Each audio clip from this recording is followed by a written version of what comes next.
Taekwon World est devenu un set majeur de leur zone dans le sud de Chicago. En 2022, le set fête alors ses 10 ans de création, soit en 2012, à la mort du jeune Taekwon. Un set devenu majeur, mais à quel prix? Le Taekwon World est passé par toutes les émotions, et surtout en 2014 et 2017, avant que les plus jeunes membres ne se montrent à leur tour, pour reprendre le flambeau de leurs plus grands aux alentours de 2020. L'histoire de ce set va clairement vous montrer comment la vie de gangster peut détruire toute une génération, et que rien de tout ça n'est un jeu. On va donc ensemble retracer l'histoire du Taekwon World, en voyant l'avant Taekwon World, la mort de Taekwon, et donc la création du set. Je vais vous présenter aussi les membres principaux, puis on verra ensuite les années marquantes du set, soit 2014, 2017 et depuis 2020. Je pense que je parlerai légèrement du Duk Duk Gang, aka Marcus Way, ou encore Gusto Gang, la nouvelle génération du Taekwon World et de Jaro City, qui se montre particulièrement actif depuis 2-3 ans elle aussi. Commençons donc. Nous sommes en 2011 et le Taekwon World n'existe pas encore, puisque Taekwon n'a pas encore été tué. Jaro City et ses plusieurs sets, ainsi que STL et EBT sont donc très présents durant cette période. La plupart des membres que nous avons connus du côté du Taekwon World viennent soit de STL, soit de Jaro City, soit du Hajiway ou soit de Paxton. Certains sont déjà actifs, comme Net aka 007, et certains ont à peine 10 ans à cette époque et ne sont donc pas encore actifs, mais voient tout ce que les autres membres font de leur côté. On est donc vraiment au tout début, voire même avant que tout ne commence pour beaucoup d'entre eux. Comme Biko le disait si bien, ils étaient déjà présents sur Eberhardt bien avant tout ça.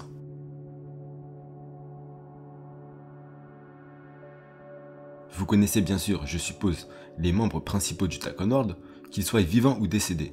Je pense notamment à Poppy, Tibi aka Biko, Elsie, Net, Lil Booba, Wenzel, Two Times, Richie Jerk et j'en passe. Je vais donc vous les présenter un par un pour que les personnes ne les connaissant pas ou seulement de nom peuvent mettre un visage dessus et voir qui ils étaient avant d'attaquer l'histoire du Taekwon World en elle-même. Dans l'ordre bien évidemment, nous devons commencer par Taekwon, c'est une obligation. Taekwon était le petit cousin de Kai aka Snoop ou encore Gakira de STL. Alors, il n'était pas cousin de sang mais par alliance, donc par mariage, la mère de Taekwon étant mariée à un homme de la famille Akai. Ils étaient donc cousins par alliance et même s'ils ont été très distants pendant de longues années, les 2 années avant la mort de Taekwon, ce dernier et Kai vont être très proches, au point où Kai va le considérer comme son petit frère. Le 24 juin 2012, alors que Taekwon est à une fête, en compagnie de plusieurs membres venant de plusieurs sets différents, mais tous alliés, tout va déraper. La fête est sur le point de se terminer, la plupart sont sous drogue et alcool, et Taekwon, 13 ans, est au milieu de tout ça. Nate, un membre de Jaro City, à ne pas confondre avec 007, qui deviendra un membre du Taekwon World, ainsi que Lil Wen, et je ne vais pas vous dire de ne pas le confondre avec le rappeur bien évidemment, sont donc tous les deux présents. Alors qu'ils s'embrouillent avec des membres de STL, ces derniers vont frapper Nate et Lil Wen. Après s'être fait frapper, Wen est en furie.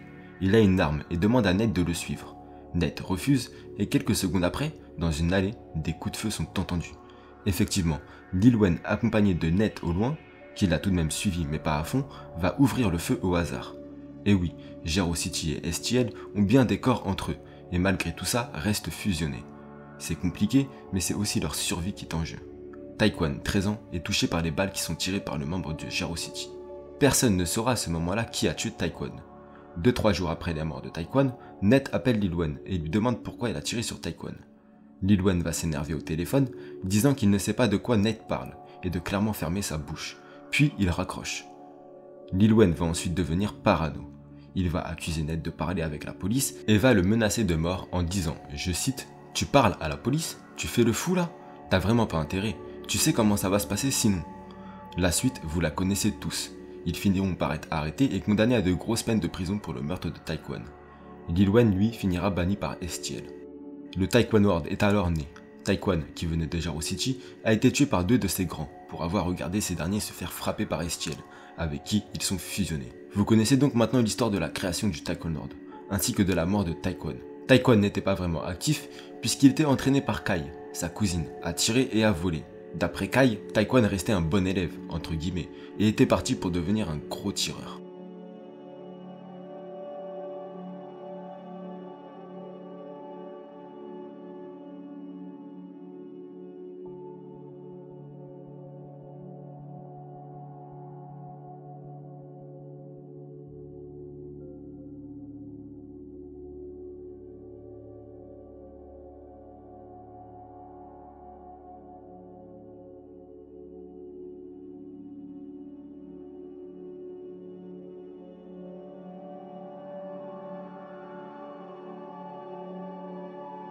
Le deuxième membre que nous allons voir, c'est Wenzel, aka Big V. Wenzel était le meilleur ami de Tibi et était très proche d'un bon nombre de membres connus. Il était un peu considéré comme le premier membre directement actif pour le Taiko Nord, après la création de ce dernier. Il est tué le 12 février 2014.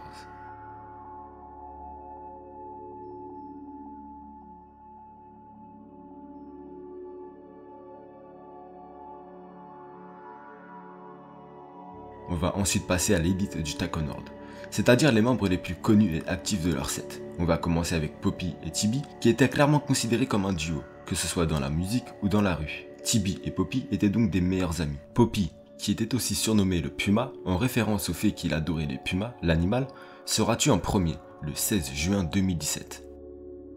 Notons que Poppy avait un pass à Front Street, c'est-à-dire qu'il pouvait y aller sans réellement de danger, malgré la rivalité entre les deux sets. Pourquoi ? Tout simplement parce que Poppy était le petit ami de la sœur de JBU Capo et Doo-Wop, et donc cette dernière lui donnait un pass. D'ailleurs, aucun membre du Taiko Nord n'a jamais clashé JBU Capo, par respect pour Poppy, contrairement à Capo du Savage Squad, qu'ils ont énormément clashé. Poppy n'était pas un tueur, contrairement à ce que beaucoup pouvaient penser de lui. Tibi, lui, était un tireur et un tueur. Ancien lutteur à l'école, en plus d'être un tireur et un tueur, Tibi était un gros bagarreur, ayant remporté plusieurs victoires, comme la fois quand il a cassé le bras à Lil D de la 600. Le 26 septembre 2017, lors du LA Capone Day, Tibi aka Biko est tué. Nate est le frère de plusieurs membres du Taiko Nord, dont LC. Il est aussi le plus ancien du set en termes d'âge et de parcours dans les rues de Chicago. Il est surnommé 007 et ce n'est pas pour rien. C'est un gros tireur et tueur, étant déjà actif avant les créations du Taiko Nord. Il est surtout connu pour avoir tué Melly de la 051 Yug Money en 2019 lors d'une fête. Il a ensuite été arrêté, mais sortira de prison en 2024. Two Times est sûrement l'un des meilleurs rappeurs du Taiko Nord, bien qu'ils en aient plus autant qu'avant maintenant. Tireur et tueur, il est plus focalisé sur sa musique et son argent maintenant, surtout depuis les morts de Poppy et Tibi, bien qu'il redevient actif de temps en temps pour son set. Lil Booba, lui, est devenu ce qu'il est devenu après la mort de Tibi. Très proche de Tibi, Richie Jerk, LC et Poppy, qui, notons-le, sont tous décédés, Booba a commencé par venger Tibi, puis à s'acharner sur quelques sets en leur honneur. C'est un tireur et tueur, et malgré sa petite taille, il est l'un des plus actifs du Taiko Nord, même s'il s'est calmé depuis 1 an, essayant de se focaliser sur sa musique et sa famille. Il n'hésite pas à quitter Chicago de temps en temps quand il en a besoin. Anton était le frère de DJ, du Taiko Nord et Adiway. Il est décédé fin 2017 d'une maladie alors qu'il était assez jeune. Il me semble qu'il avait 17 ou 18 ans, quelque chose par là. DJ, lui, sera tué peu de temps après à un arrêt de bus. Richie Jerk était un rappeur, un tireur ainsi qu'un tueur du Taiko Nord, mais surtout, il était le frère de Billionaire Black de STL EBT et de Muscle du Westworld. J'ai eu l'occasion de parler assez régulièrement avec Richie Jerk et il est l'une des rares personnes à toujours avoir été honnête quand il s'agissait de dire la vérité, que ça soit sur eux ou sur leurs ennemis, quand il fallait les créditer. Le 7 mai 2020, Richie Jerk est tué en représailles pour Melly de la 051 Young Money. Je vais terminer avec LC, aka la faucheuse du Taiko Nord. LC était donc le petit frère de Nate et était sûrement le plus gros tueur du Taiko Nord. Son surnom n'est pas anodin et n'a pas été choisi au hasard. LC était un tireur ainsi qu'un gros tueur, ayant participé à toutes les guerres du Taiko Nord, avant d'être abattu début septembre 2022 en représailles. Bien évidemment, on va parler plus en détail de ce qu'ils ont fait dans les rues de Chicago lors de l'histoire du Taiko Nord. Mais avant ça, je voulais vous parler de 2 jeunes membres en plus de ce qu'on a vu. Le premier jeune membre en question était Lil Tae. Ce nom vous disait peut-être quelque chose. Il était aussi connu sous le nom de Monsieur Ampty, un surnom gagné après une fusillade où il a vidé son chargeur. Il était très actif depuis 2 ans maintenant, et il était très proche de LC, qu'il considérait comme son mentor. Tae était un tireur actif et était un gros tueur. Je reviendrai sur lui à la fin, puisque entre temps de l'écriture de ma vidéo, où j'ai été en retard, donc qui a été retardé et je m'excuse encore pour ce retard, et la sortie de la vidéo, Lil Tae a été tué. Le second jeune membre en question est Lil Reggie. Lui est actuellement incarcéré pour un meurtre, et comme Lil Tae, il a pris pour mentor les grands du Taiko Nord. Reggie représente autant le Taiko Nord que le DDG, et pour beaucoup d'entre eux, c'est ce qu'ils font. Bien sûr, je consacrerai une vidéo spéciale au Dog Dog Gang, Marcus Way, mais pour le moment, restons focalisés sur le Taiko Nord. Vous connaissez donc maintenant les membres principaux du Taiko Nord, ceux qui ont mis le Taiko Nord sur la map de Chicago et de la Drill Music. Il est temps d'entrer dans l'histoire du Taiko Nord et de tout voir, ou presque, en détail. Taekwon a donc été tué, le Taekwon World a été créé. Mais qu'est-ce qui s'est ensuite passé pour que le Taekwon World soit considéré comme l'un, voire le set de jeunes les plus actifs dans le sud de Chicago ces dernières années? C'est ce que nous allons essayer de retracer. On va sauter la fin d'année 2012, puisque tous les membres ne sont pas encore du Taekwon World. En 2013, certains vont arriver, mais vont toujours représenter soit STL, soit Jaro City, soit leur set d'origine en plus du Taekwon World, qui n'est pas encore le Taekwon World implanté, que l'on connaîtra des années plus tard. À vrai dire, nous allons aussi sauter l'année 2013 entière. Ils se construisent et il n'y a pas grand chose réellement à dire, si ce n'est que Lil Twon du Taekwon World, frère de Lil Booba, se fera prendre pour cible par un membre de la 600 qui est décédé de nos jours, soit Ele Capone. Et nous arrivons donc en 2014, là où tout va réellement commencer. Le 12 février de cette année, Big V aka Wenzel, Tibi aka Biko, D-Money et d'autres membres, tous du Taekwon World, marchent ensemble. Un van volé arrive, les portes s'ouvrent et deux hommes ouvrent le feu.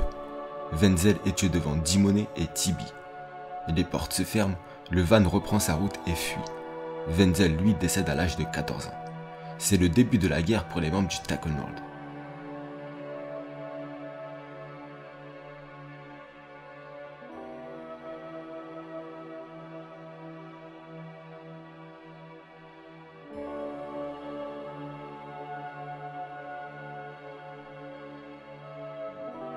En effet, même si certains commençaient à devenir actifs pour leur set de base, la mort de Wenzel va provoquer la mise en place du Taekwon World. Ils vont prendre leur rue dans le quartier de Jaro City et s'y installer.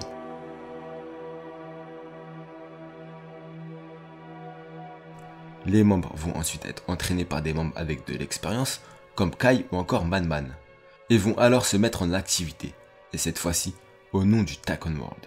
Wenzel a été tué par la 600 et Front Street.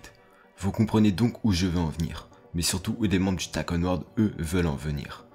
Ils avaient déjà pour ennemis de base au bloc, la 600, Front Street et le Savage Squad, mais ça restait principalement des guerres entre les générations actuelles des sets connus de base. Sauf qu'ici, la mort de Wenzel va faire que les plus jeunes membres qui construisent le Taekwon World vont devenir actifs contre ces sets. Le V-Block est alors créé en hommage à Wenzel. Des membres comme Tibi, Lil Twon, D-Money, Poppy, LC, Lil Booba et j'en passe vont alors devenir actifs au nom du Taekwon World et du V-Block, qui au final est le même set. Premièrement, ils vont être focalisés sur O-Block, la 600 et Front Street. Ce sont les trois sets principaux et de base ennemis au Taekwon World. Tibi étant le meilleur ami de Capo du Savage Squad, à ne pas confondre avec le rappeur JB au Capo de Front Street et de la NLMB, et malgré que le Savage Squad était fusionné avec Front Street, O-Block et la 600 à l'époque, il n'y a que des clashs entre les deux sets. Tibi ira même sur la rue du Savage Squad à plusieurs reprises pour traîner avec son meilleur ami Capo, et du coup les ennemis à Tibi, puisque ce dernier avait un pass, soit un droit de passer et de rester. Si entre 2012 et 2014, le Taekwon World se construisait, en 2015, ils vont se lancer dans une mission avec aucun retour possible. Cette même année, la guerre entre le Taekwon World et le Nico Gang, ainsi que le Taekwon World et la 800 débute alors. On y reviendra. Le 20 avril 2015, Capo, du Savage Squad, est dans son quartier, avec des amis à lui. Une voiture approche, et dedans s'y trouvent plusieurs membres du Taekwon World, dont Tibi, le meilleur ami à Capo. Alors ce qu'il faut savoir, c'est que Capo clashait énormément Wenzel, que Tibi a vu mourir sous ses yeux, et avec qui il était tout de même très proche. Tibi avait déjà dit à Capo, via internet, de ne pas clasher Wenzel, et encore moins quand ils se parlaient. Bref, tout le monde descend du véhicule, et ça se met à parler. Capo va aller trop loin. Il va citer le nom de Wenzel et clasher ce dernier devant Tibi. Alors, je ne sais pas si c'est réellement Tibi qui l'a tué, dans tous les cas, il était présent. Mais Capo se fera tuer quelques secondes plus tard alors qu'il était prêt à partir, dos tourné aux membres du Taekwon World, de plusieurs balles dans le dos, à l'âge de 18 ans.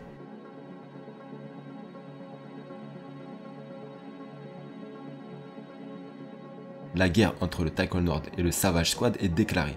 Tibi va aller sur Twitter la même nuit et rendre hommage à Capo, disant que personne n'a le droit de le clasher et qu'il reste l'un de ses meilleurs amis. Il faut savoir que Tibi avait beaucoup de problèmes mentaux dus à sa vie de gangster, où déjà son père a été tué avant sa naissance et où il a vu énormément d'amis à lui mourir sous ses yeux, et ce, depuis son plus jeune âge. Vous savez donc déjà comment cette année 2015 va se dérouler, fusillade sur fusillade malheureusement. Mais cette année 2015 est loin d'être terminée pour le Taekwon World. Souvenez-vous, Dans ma vidéo sur l'histoire de STL et BT, je vous disais que la 051 Hug Money avait déjà des problèmes avec STL depuis 2013 environ. Le Taken World va s'ajouter à la liste en 2015. À côté, la 800 est alliée à ce moment-là avec la 051 Hug Money, et de l'autre côté, la TYMB est alliée avec la 600 et O-Block, malgré la mort de Pluto de l'Amron. Le Taken World va juste se mettre les 3 Hug Money du sud à dos, et je vais vous expliquer tout ça. Le Taken World, qui n'est pas encore ennemi à la 051 Hug Money, mais qui ne sont pas non plus leurs alliés, va commencer les hostilités. Drilla de la 051 Hug Money demande à Poppy, qui est dans le trafic d'armes, si ce dernier peut lui avoir des armes. Poppy va l'afficher sur Twitter et va se moquer de lui. Tibi va ensuite répondre en se moquant de la Hug Money, et tout va partir de là pour le Taken World. Même si, il y avait bien sûr des histoires avant entre leurs anciens sets et la 051 Hug Money. Drilla ne va pas apprécier et va les clasher. Poppy va alors avec probablement un autre membre du Taken World, mais pas Tibi, tirer sur 2 membres de la 051 Hug Money. Drilla, qui est le membre principal impliqué à ce moment-là dans ce début d'embrouille, va répliquer sur Poppy et un autre membre du Taken World. Bien évidemment, aucun des 2 membres des 2 côtés ne seront touchés.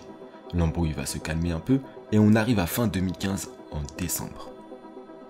Le 6 décembre 2015, N-Dot et White Mac, tous 2 du Taken World, ainsi qu'une autre personne, volent un véhicule. Ils sont armés et veulent tirer sur des ennemis à eux, mais sont repérés par un véhicule de police. N-Dot au volant, White Mac côté passager, le dernier homme au fond du véhicule. Le délit de fuite et la course-poursuite commencent donc. N-Dot appuie sur l'accélérateur à fond et il faut savoir que les 3 hommes sont sous substance illégale. N-Dot va terminer par planter le véhicule contre un arbre et White Mac décède sur le coup. N-Dot est arrêté pour meurtre au second degré, délit de fuite et d'autres charges, tout comme l'autre homme. On est en 2022 et sachez que N-Dot est sorti de prison il y a quelques semaines maintenant. En 2016, le Taken World va montrer un autre visage. Même si déjà actif maintenant depuis 2 ans environ, en 2016, les jeunes membres du Taken World vont presque tous devenir actifs, une bonne fois pour toutes.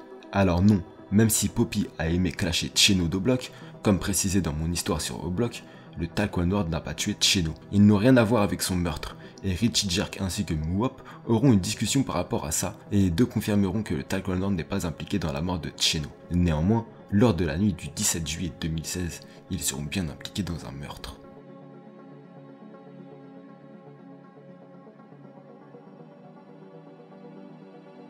Big Melvo du Nico Gang et un homme roulent dans une allée. Melvo est côté passager et 2 hommes surgissent. Un membre de Jarrow City, toujours vivant, et Tibi du Taken World. Ils vont marcher vers le véhicule, roulant lentement, puis ouvrir le feu, tuant Melvo. Le soir même, Tibi, totalement défoncé, est l'homme en question, qui est nul autre que Lil Darrell de Jarrow City, frère de LG et Poppy du Taken World, vont poster une photo avec les armes du crime. Tibi avouera le crime à un fan en privé par la suite.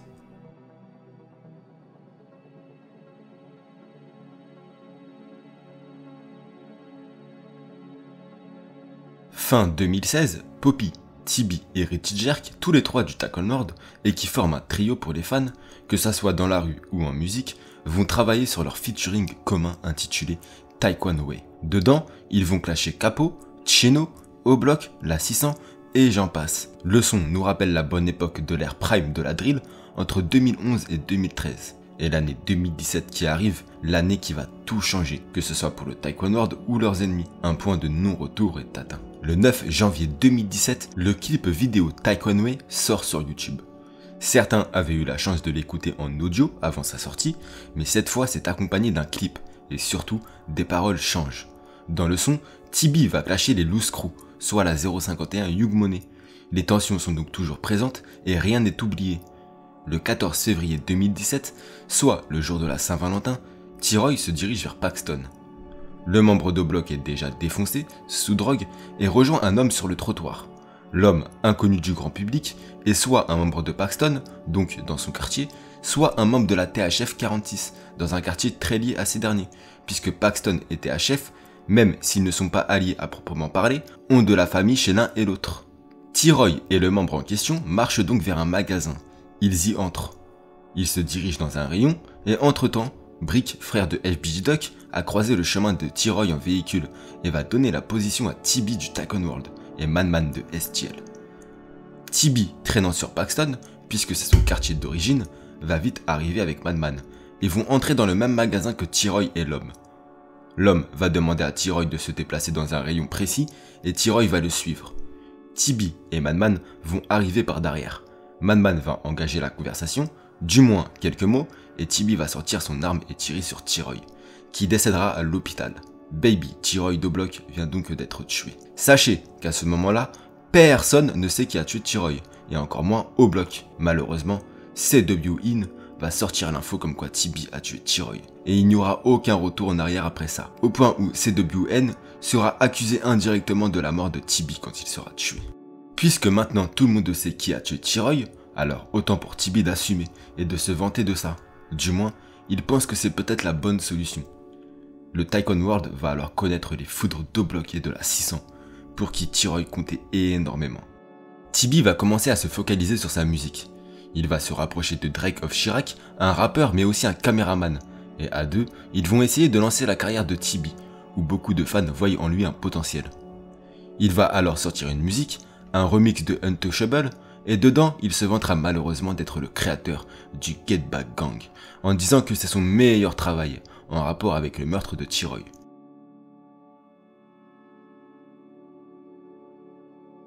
Un quotidien à Chicago, de clasher leurs ennemis décédés, mais aussi surtout de se vanter de leur propre meurtre. Ici, Tibi sent que la fin approche. Il va, entre-temps, faire 2 allers-retours en hôpital psychiatrique pour des problèmes mentaux et de santé, qui sont apparus après la mort de Poppy, et même si la musique est un échappatoire de base, pour lui, c'est surtout une manière d'arriver à son but, la mort. Effectivement, le 16 juin 2017, Poppy sort du travail. Un travail qui n'est pas à côté de son quartier, et donc, chaque jour, il mettait sa vie en danger pour y aller. Aucun ennemi ne savait où il travaillait, du moins, aucun ennemi direct. Alors qu'il sort du travail, une femme avait déjà envoyé sa localisation, ainsi que l'heure à laquelle Poppy terminait son travail. Une fois sorti, un tireur avec des dreadlocks l'attend, et ouvre le feu sur lui, le laissant pour mort. Il repartira en voiture, et Poppy décédera à l'hôpital de ses blessures. Celui qui était surnommé le Puma, en référence à l'animal et au fait qu'il s'habillait toujours en Puma, est tué par O-Block.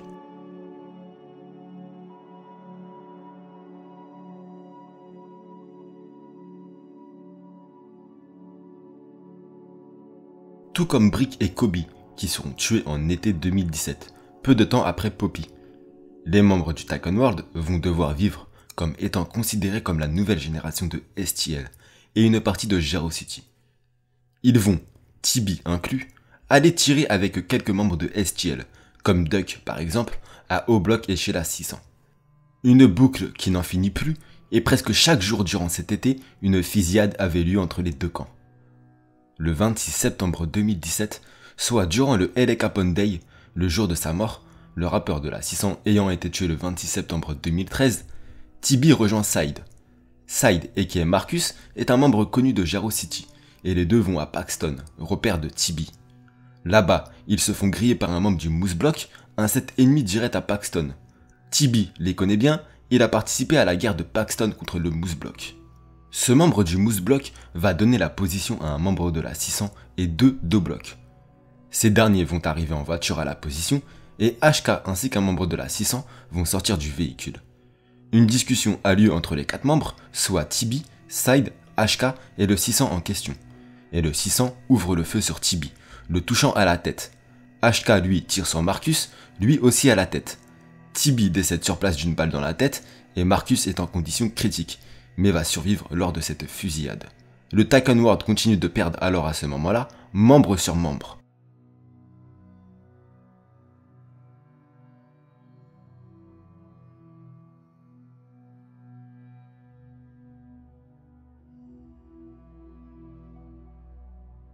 Un mois plus tard environ, le membre du Moose Block qui a balancé la position de Tibi et Side est retrouvé et tué. Le Tycoon World fêtera ça sur Twitter en se moquant, comme à l'habitude des gangsters de Chicago. Le 8 décembre 2017, Anton, petit frère de DJ, membre du Tycoon World, décède. Il était assez jeune, présent dans presque tous les vidéoclips des membres du Tycoon World, et n'a pas été tué, contrairement à son frère, qui le sera peu de temps après en 2018. Anton est décédé d'une maladie que même les membres du Tycoon World ignoraient d'après leur dire. Le 6 août 2018, le Tackle Nord va un peu mieux. Certains membres se remettent à parler avec ceux de l'OBN, puisqu'ils allaient à l'école ensemble et que certains sont de la même famille, malgré leur alliance avec la 757, qui eux sont en guerre avec l'OBN. Leur guerre principale actuellement, c'est bien O-Block et la 600. Derrière tout ça, d'autres embrouilles s'alimentent à en devenir des guerres. Le 6 août 2018, DJ, membre du Tackle World et de l'E-Block, et frère Danton, attend à un arrêt de bus. Une voiture arrive et ouvre le feu, tuant DJ. Rien à voir avec les ennemis du Tackle World cette fois, mais c'est ceux de l'E-Block qui le tueront. Leur maman perd ses 2 fils en quelques mois. En 2019, tout va changer pour le Tackle World. Alors que du côté musique, ça commence à pas trop mal marcher pour eux, et surtout que côté STL, ça prend de plus en plus d'ampleur. On pourrait penser que cette année 2019 va être fructueuse. Bien au contraire. Les embrouilles qui s'alimentent auparavant commencent à bouillir et sont prêtes à exploser. Flashback. Il y a quelques années, alors que la 051 Hugh Money et le Tackle World étaient en embrouille, et que certains s'étaient pris pour cible, Melly y a participé. Il va prendre pour cible Nate, du moins essayer, mais malheureusement, sa femme ainsi que son enfant étaient présents, aux côtés de Nate. Alors personne n'a été blessé, mais le fait que la famille de Nate ait été présente, il ne l'a jamais oublié. Celui qu'on surnomme 007 va se mettre en action, une fois de plus. Puisque oui, s'il a obtenu ce surnom, ce n'est pas pour rien. Il est habitué au backdoor, et ça depuis les années 2012. Le 1er septembre 2019, une fête est organisée à Jarrow City pour un anniversaire. STL, Jarrow City, le Tackle World et d'autres petits sets alliés sont présents. Melly ainsi que 1 ou 2 membres de la 051 Hugh Money rejoignent la fête. Travaux de Jarrow City est en live. Tout se passe bien, la fête se déroule comme il faut, jusqu'à que la porte arrière de la maison s'ouvre. Un homme entre et une personne ouvre le feu. Il ne touche que Melly. Il s'enfuit ensuite à toute vitesse, sous le regard de tout le monde. La vidéo est disponible sur YouTube et le meurtre de Melly propulse le mouvement du backdoor. Tuer un allié, un ami, un proche, une personne avec qui on traîne pour son propre intérêt, son propre business ou sur ordre. Melly, lui, décède à l'hôpital. La faucheuse est tuée, et non pas par un ennemi, mais par un set qu'ils ont côtoyé. La guerre entre la 051 Hugh Money et le Tackle World ne fait que débuter. Tout le monde renie le Tackle World, la 757, la Suu TTB, la 051 Hugh Money logiquement, le SKD, Geodrive et les Med Boys, qui formeront eux tous l'alliance du Mellyway. Jarrow City joue dans les deux camps, seuls Cash et Young à STL représenteront le Mellyway, et la MOB jouera dans les deux camps jusqu'à la mort de FBJ Duck. En plus de ça, Ned savait que Melly avait un contrat sur sa tête, posé par Lil Durk. Il va donc essayer de gratter l'argent du contrat, mais se fera rembarrer par l'OTF. Ned se fera ensuite arrêter, puis condamné à quelques années de prison pour sa propre protection entre autres. Le Tackle World ne peut plus réellement compter sur ses alliés. Seul le DDG, soit les plus jeunes, reste loyaux à 100% au Tackle World. Skinny de Jarrow City fera en sorte de calmer les tensions à sa sortie de prison. Mais rien ne changera. Le sang appelle le sang.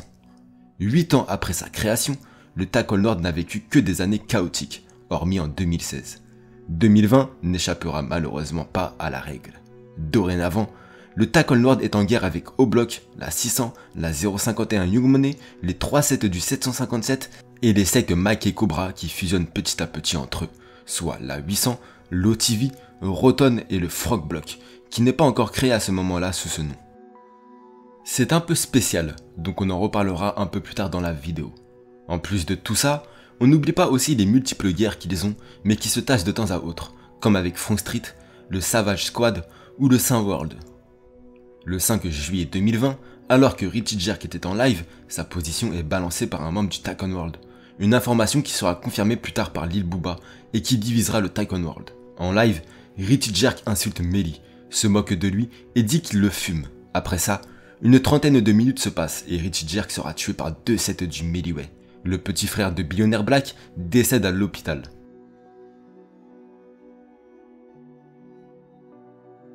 Le dernier survivant du trio Tibi, Poppy et Richie Jerk n'est plus. Richie, c'est quelqu'un avec qui j'ai pu beaucoup échanger personnellement, et il a toujours été bon avec moi, ou même avec ses fans en général. Billionaire Black confirmera que Richie Jerk a été tué par le Mellyway en faisant une musique intitulée Mellyway, où il honore son petit frère et se lâche totalement sur Mellyway et Melly. Certains membres deviennent donc de plus en plus actifs à travers la ville, soit le sud et l'est, et d'autres commencent leurs activités de tireurs, et pour certains bientôt de tueurs. Notamment les nombreuses fois où le Tackle Nord ira tirer dans O-Block, et tuera presque tout le temps des innocents, comme la fois où D-Money et d'autres membres du Tackle Nord marchaient à O-Block, une marche qui a terminé par le meurtre d'un père de famille innocent, ou encore quand Lil Tae s'amusait à plusieurs reprises à tirer à travers O-Block, touchant qui il pourrait toucher. Le 15 mai 2021, D-Money du Tackle Nord est tué. D-Money, qui était un top tireur et tueur du Tackle Nord, est aussi l'une des personnes qui a balancé D-Rose, des Folly Boys et de la 600, pour le meurtre de Wenzel en 2014. Sa mort reste toujours un mystère, puisque plusieurs sets proclament qu'ils ont tué D-Money, et parmi ces sets, il y a bien évidemment O-Block et l'alliance du Melee. Toujours en 2021, des membres comme LC, petit frère de Nate, ou encore Lil Tae, Monsieur MT, se montrent de plus en plus violents. Ils tirent à bout de champ et tuent plusieurs personnes, déclenchant alors la rage de leurs ennemis et des alliés de leurs ennemis. LC et Lil Tae, ainsi que d'autres jeunes membres, qu'ils soient du Tack Onward ou du Duck Duck Gang, ils vont s'acharner sur le Frank Block ainsi que la 800. Certains, principalement du Duck Duck Gang, vont être focalisés sur le Sosa Gang et la 800. Seule une poignée de membres se focalise sur le Melee, délaissant O-Block et la 600. Néanmoins, cette poignée de membres résiste et n'hésite pas à répliquer lorsque le Melee s'attaque à eux. Le 3 juillet 2021, Big Walt, membre respecté du Tack Onward, est tué à son tour. Ici, les spéculations se tournent vers le Melee, puisque peu de temps après, Popa du Drakeside, mais aussi de la 051 Young Money, est tué à son tour. Et ici, c'est vers le Tack Onward que se tournent les regards.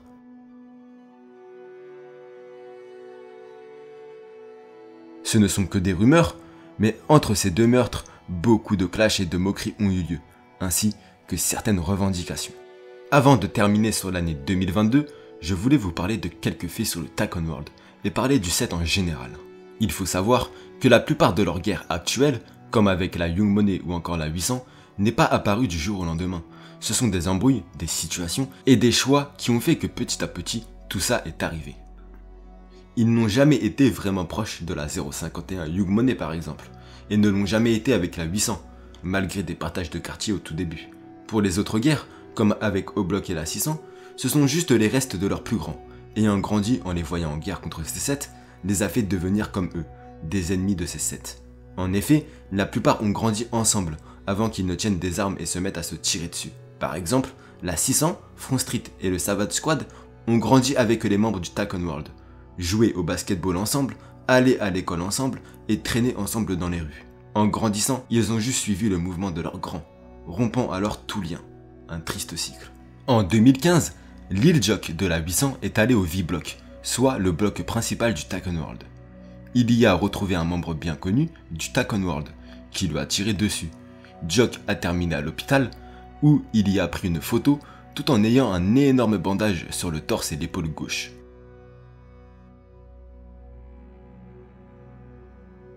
La plupart des corps du Tack Onward qui sont affirmés sur internet sont faux et n'ont pas été tués par eux, puisque la plupart des corps du Tack Onward sont gardés secrets par les membres et ne sont connus qu'à la mort de leurs membres, où les ennemis rendent hommage à leurs membres tués par l'ennemi en question. C'est pour ça qu'à la mort de LC par exemple, on a appris qu'il était le plus gros tueur du Tack Onward et qu'il était surnommé la faucheuse du Tack Onward. D'ailleurs, en parlant de LC, il est temps d'attaquer cette année 2022, qui va être l'une des pires années pour le Tack Onward, avec celle de 2017 et 2014. Le 9 septembre 2022, alors que LC est sur un vélo vers l'est de Chicago, une voiture le suit. Cette dernière va le tamponner, puis un homme ouvre le feu sur lui, le laissant pour mort à côté des rails. LC, petit frère de 007, décède.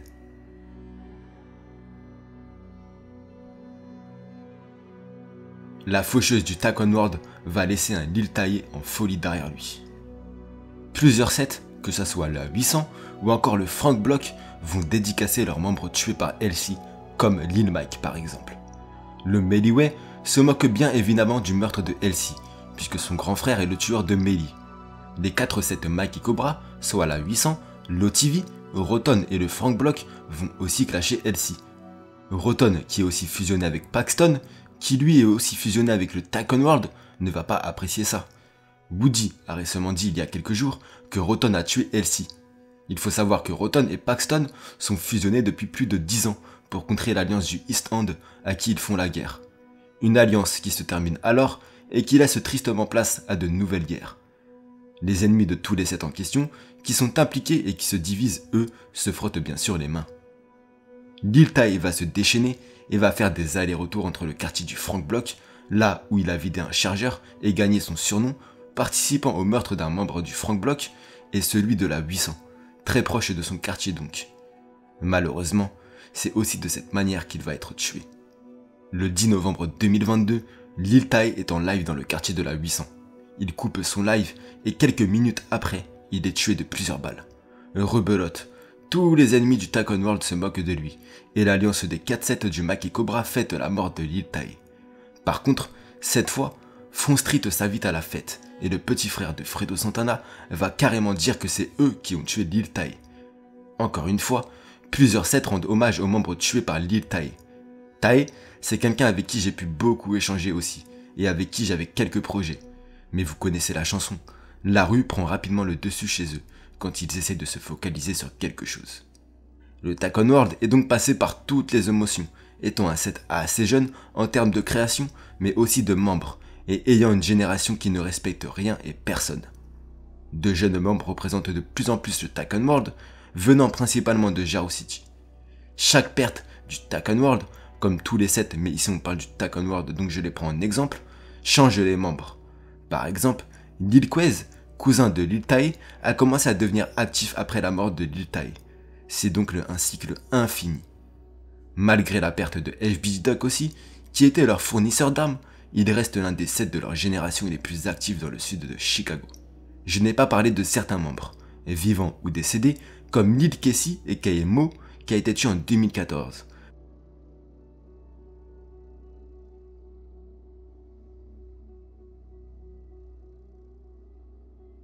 Parce que même si on peut penser que le Tacon World ne sont plus que 10 ou 20, c'est bien sûr faux, et ils sont plus d'une 50aine.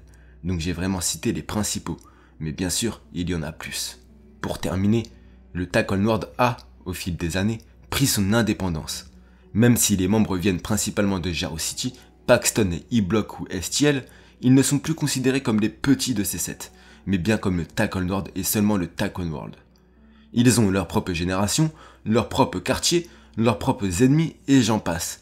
Ils se différencient totalement de tous les autres sets. Et si, depuis maintenant 10 ans, chaque année a été plus ou moins cauchemar pour eux, on ne peut qu'espérer que 2023 se passe mieux pour le Tacon World.